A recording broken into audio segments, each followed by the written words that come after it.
December 6, 1989. At the École Polytechnique in Montreal, Quebec, students were preparing for final exams. The mood was focused, perhaps tired, but normal, as the academic year drew to a close. The university was a place of ambition and progress, fostering innovation and learning. It was a place where brilliant young women were finding their future in a historically male-dominated field, engineering. At 5:10 p.m., a single man walked into the building carrying a Ruger Mini 14 semi-automatic rifle. His name was Marc Lepine, and he brought that normalcy to an instantaneous, terrifying end. Lepine entered a mechanical engineering classroom, disrupting the quiet academic atmosphere.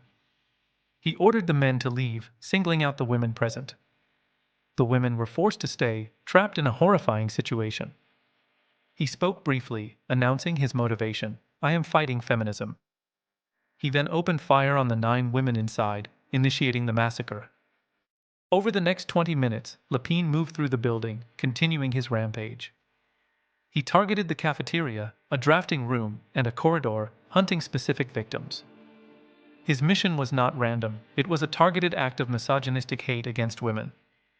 14 young women were murdered, their lives tragically cut short.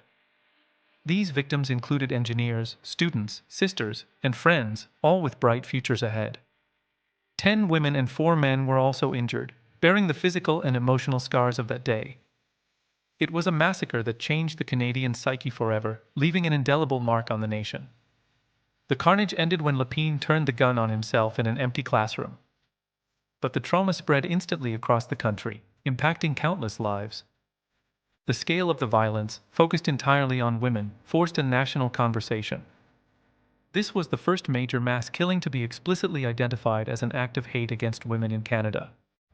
The immediate political and social response was profound, leading to significant changes.